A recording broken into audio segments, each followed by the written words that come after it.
Hello everyone, welcome to our channel. ಇವತ್ತಿನ ವಿಡಿಯೋದೊಳಗೆ ಹಸಿ ಬಟಾಣಿ ಉಪಯೋಗಿಸಿ ಸಿಂಪಲ್ ಆಗಿ ಒಂದು ಬ್ರೇಕ್ಫಾಸ್ಟ್ ರೆಸಿಪಿ ಮಾಡಿ ತೋರ್ಸತ್ತೇವಿ.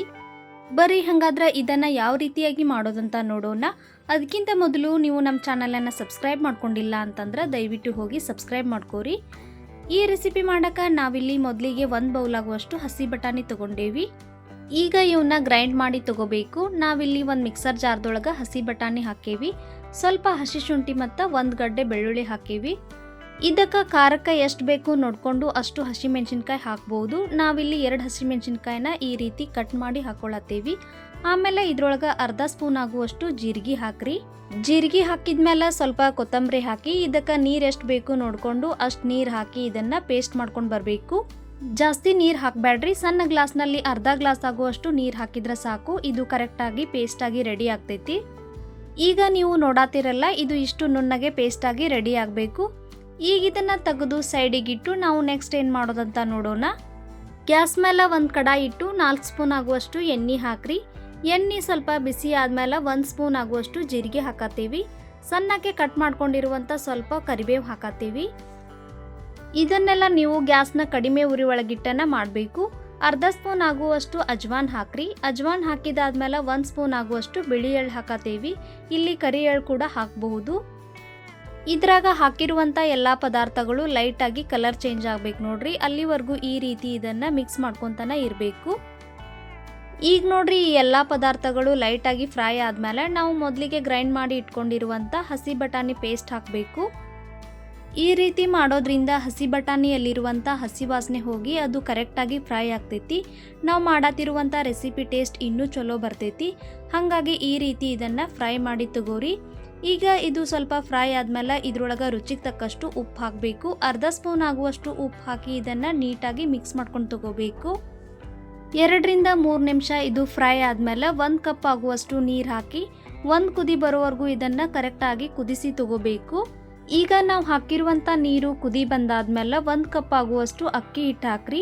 ಹಸಿ ಬಟಾಣಿ ಮತ್ತು ನೀರನ್ನು ನಾವು ಯಾವ ಕಪ್ಲಿಂದ ತೊಗೊಂಡಿದ್ದೀವಿ ನೋಡ್ರಿ, ಅದ ಕಪ್ ಅಳತೆಯಿಂದ 1 ಕಪ್ ಆಗುವಷ್ಟು ಅಕ್ಕಿ ಹಿಟ್ಟು ತೊಗೊಂಡೇವಿ. ಇದ್ರಾಗ ಸ್ವಲ್ಪನೂ ಗಂಟಿಲ್ದಂಗೆ ನೀಟಾಗಿ ಮಿಕ್ಸ್ ಮಾಡ್ಕೊಂಡು ತಗೋರಿ. ಈ ರೀತಿ ಮಾಡೋದ್ರಿಂದ ಅಕ್ಕಿ ಹಿಟ್ಟು ನೀಟಾಗಿ ಅಳ್ಕೊಂತೈತಿ. ನಾವು ಹಾಕಿರುವಂಥ ಮಸಾಲ ಅಕ್ಕಿ ಹಿಟ್ಟಿನೊಳಗೆ ಕರೆಕ್ಟಾಗಿ ಮಿಕ್ಸ್ ಆಗಬೇಕು ನೋಡ್ರಿ. ಆ ರೀತಿ ಇದನ್ನು ಕೆಳಗೆ ಮತ್ತು ಮ್ಯಾಲೆ ಮಾಡಿ ಕರೆಕ್ಟಾಗಿ ಮಿಕ್ಸ್ ಮಾಡ್ಕೊಂಡು ತಗೋಬೇಕು. ಇದು ನೀಟಾಗಿ ಮಿಕ್ಸ್ ಆದಮೇಲೆ ಒಂದು ಅಗಲನ್ ಪರಾತ್ ಅಥವಾ ಬುಟ್ಟಿ ಒಳಗೆ ಈ ಮಿಕ್ಸ್ಚರ್ನ ತೆಗೆದಿಡ್ರಿ. ಇದು 1-2 ನಿಮಿಷ ಆರಬೇಕು ನೋಡ್ರಿ. ಹಾಗಾಗಿ ಇದನ್ನು ಈ ರೀತಿ ಅಗಲವಾಗಿ ಹಾಕ್ರಿ. ಇದು ಸ್ವಲ್ಪ ಆರಿದ ಮೇಲೆ ನಾವು ಯಾವ ಕಪ್ಲಿಂದ ಅಕ್ಕಿ ಹಿಟ್ಟು ತೊಗೊಂಡಿದ್ದೀವಿ ನೋಡ್ರಿ, ಅದ ಕಪ್ ಅಳತೆಯಿಂದ 1 ಕಪ್ ಆಗುವಷ್ಟು ಗೋಧಿ ಹಿಟ್ಟನ್ನ ಜರಡಿ ಹಿಡಿದು ತಗೋರಿ. ನಾವಿಲ್ಲಿ 1 ಸ್ಪೂನ್ ಆಗುವಷ್ಟು ಖಾರದ ಪುಡಿ ತೊಗೊಂಡೇವಿ. ಖಾರಕ್ಕೆ ತಕ್ಕಂಗೆ ಹಸಿಮೆಣಸಿನ್ಕಾಯಿ ಕೂಡ ಹಾಕೇವಿ, ಹಾಗಾಗಿ ನೋಡಿಕೊಂಡು ಹಾಕಬೇಕು. 1 ಸ್ಪೂನ್ ಆಗುವಷ್ಟು ಅರಿಶಿನ ಹಾಕ್ರಿ. ಆಮೇಲೆ ಸ್ವಲ್ಪ ಕಟ್ ಮಾಡ್ಕೊಂಡಿರುವಂಥ ಕೊತ್ತಂಬರಿ ಹಾಕಿ ಇದನ್ನು ಮಿಕ್ಸ್ ಮಾಡ್ಕೊಂಡು ತಗೋರಿ. ಈ ಹಿಟ್ಟೊಳಗೆ ನಾವು ಎಕ್ಸ್ಟ್ರಾ ನೀರದು ಏನು ಹಾಕಬೇಕಂತೇನಿಲ್ಲ. ಅಕ್ಕಿ ಹಿಟ್ಟೊಳಗನ ಇದು ಕರೆಕ್ಟಾಗಿ ಬೈಂಡ್ ಆಗ್ತೈತಿ. ಮೊದಲಿಗೆ ಇದು ಬಿಸಿ ಇರೋದ್ರಿಂದ ಸ್ವಲ್ಪ ನಿಧಾನಕ್ಕೆ ಈ ರೀತಿ ಇದನ್ನು ಮಿದ್ಕೊಂಡು ಚಪಾತಿ ಹಿಟ್ಟಿನ ಹದಕ್ಕೆ ಕರೆಕ್ಟಾಗಿ ನಾದ್ಕೊಂಡು ತಗೋರಿ. ನಾನಿಲ್ಲಿ ಅಕ್ಕಿ ಹಿಟ್ಟು ಮತ್ತು ಗೋಧಿ ಹಿಟ್ಟು ಎರಡನ್ನೂ ಬಳಸೇನಿ. ನೀವು ಬೇಕಂದ್ರೆ ಬರೀ ಗೋಧಿ ಹಿಟ್ಟಿನಿಂದನೂ ಮಾಡ್ಕೋಬೋದು ನೋಡ್ರಿ. ಈ ರೀತಿ ಇದನ್ನು ನಾದ್ಕೊಂಡಾದ್ಮೇಲೆ ಇದ್ರಾಗ ಸ್ವಲ್ಪ ಎಣ್ಣೆ ಹಚ್ಚಿ ಇದನ್ನು ಇನ್ನೊಂದು ಸಲ ನಾದ್ಕೊಂಡು ತಗೋರಿ. ಈ ರೀತಿ ಮಾಡೋದ್ರಿಂದ ಹಿಟ್ಟು ಇನ್ನೊಂದು ಸ್ವಲ್ಪ ಸಾಫ್ಟ್ ಆಗ್ತೈತಿ. ಹಿಟ್ಟನ್ನು ಕರೆಕ್ಟಾಗಿ ನಾದಿದಾದ್ಮೇಲೆ ಇದನ್ನು ನೆನೆಸಿಡ್ಬೇಕಂತೇನಿಲ್ಲ, ನಾದಿದ ತಕ್ಷಣಕ್ಕನ ಮಾಡ್ಕೋಬೋದು ನೋಡ್ರಿ. ಈ ರೀತಿ ಮೀಡಿಯಮ್ ಸೈಜ್ ಒಳಗೆ ಉಳ್ಳಿಗಳನ್ನು ಮಾಡ್ಕೊಂಡು ತಗೋಬೇಕು. ಎಲ್ಲ ಉಳ್ಳಿನೂ ನಾನು ಇದೇ ರೀತಿ ಮಾಡಿ ತಗೊಂಡೇನಿ.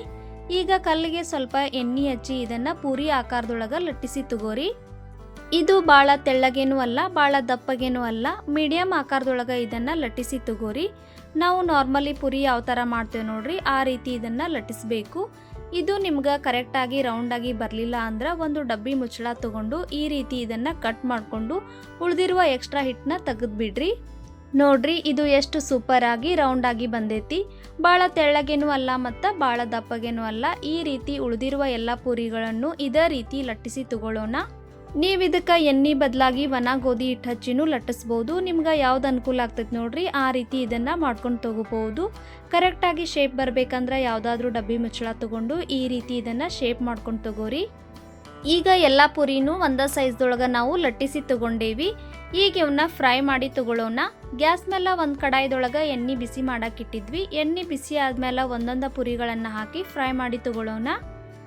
ಪುರಿ ಮ್ಯಾಗಿನ ಬಬಲ್ ಸ್ವಲ್ಪ ಕಡಿಮೆ ಆದ್ಮೇಲೆ ಇದಕ್ಕೆ ಸ್ವಲ್ಪ ಎಣ್ಣೆ ಸ್ಪ್ರೆಡ್ ಮಾಡಿ ಈ ರೀತಿ ಎರಡು ಸೈಡ್ ಫ್ರೈ ಮಾಡಿ ತಗೋರಿ. ಅಂದ್ರೆ ಪೂರಿ ಕರೆಕ್ಟಾಗಿ ಉಬ್ಬಿ ಬರ್ತಾವು. ಇವು ನೀಟಾಗಿ ಫ್ರೈ ಆಗಿದಾವು ಅಂತ ಅನಿಸಿದಾಗ ಇವನ್ನ ತೆಗೆದು ಬಿಡ್ರಿ. ಈ ಪೂರಿ ಸ್ವಲ್ಪ ಜಾಸ್ತಿನ ಎಣ್ಣೆ ಹೀರ್ತಾವು, ಹಾಗಾಗಿ ಇದ್ರಾಗಿನ ಎಣ್ಣೆ ಎಲ್ಲ ಹೋಗೋವರೆಗೂ ಕರೆಕ್ಟಾಗಿ ಈ ರೀತಿ ಇದನ್ನು ಬಸಿದು ತೆಗಿಬೇಕು.